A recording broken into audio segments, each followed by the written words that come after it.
your Feel Good Breakfast Show. This is Espresso only on SABC3. Hope you are enjoying this Wednesday morning with us so far. Of course, it's game time. Grant Hines is here. We are playing Company of Heroes 2, man. That is right. That's Company it. Heroes 2. It's the sequel to Company Heroes 1, obviously. Okay, obviously. And it is a really popular real-time strategy game. If you want to know what a real-time strategy game is, it's this. Can you see that I'm clicking and taking heroes across the map?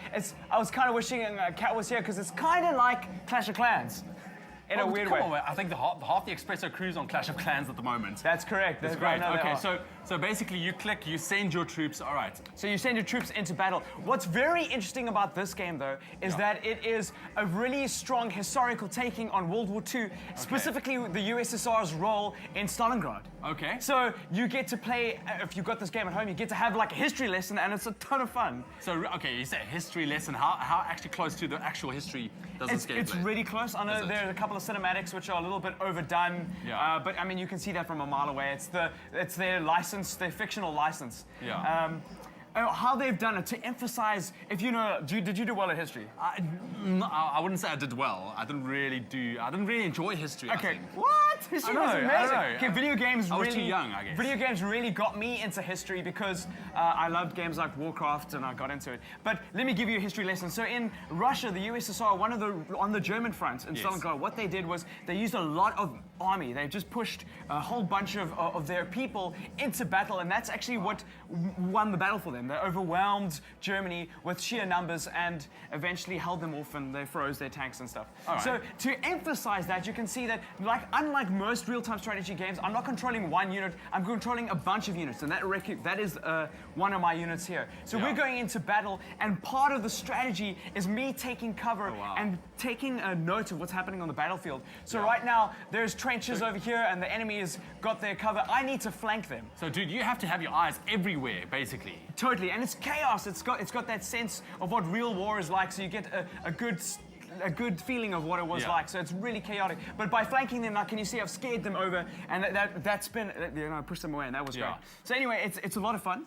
If you enjoy real-time strategy games, it's a lot of thinking. You've got to think logistically and strategically. And if you're not thinking logistically and strategically, you will actually lose at the end of the day. All right.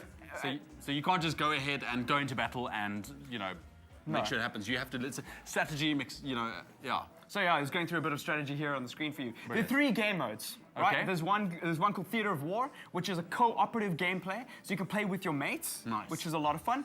And there is another one called just a normal multiplayer, which is really challenging, as you can imagine. So now we have a problem. There's a heavy machine gunner, and we have to flank this heavy machine gunner because he's taking over the majority of the battlefield. As you can see, he owns what's happening here on the battlefield.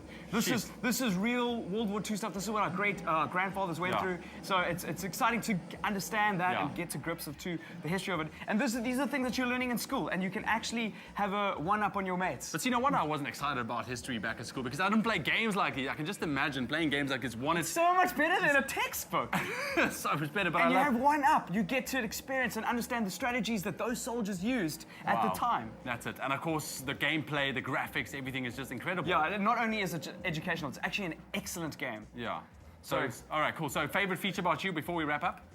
Just the sense of realism and the real finesse, the fact that you can play competitively online, and it stands up with games like StarCraft in its own way. And it could have just been this shambles that they've slapped together using history as a motif, but it's actually a brilliant, brilliant game. Oh man, and it looks like you are having a lot of fun. We are, of course, giving away a copy of Company of Heroes 2 for PC. All you need to do is SMS the keyword game, your name and city to 33728, and you could walk away with this fantastic game. Grant, thank you so much, man. I mean, I'm definitely going to have to get my hands on one of these. Because you're gonna brush up in your history. Dude, I'm not that bad, okay? But this is a really, really cool game. Get it, game, your name and city to 33728. You can win yourself a copy of Company of Heroes 2. While myself and Grant keeps playing, we're heading over to Elana talking about the Pick and Pay Schools Club. Let's find out more about that.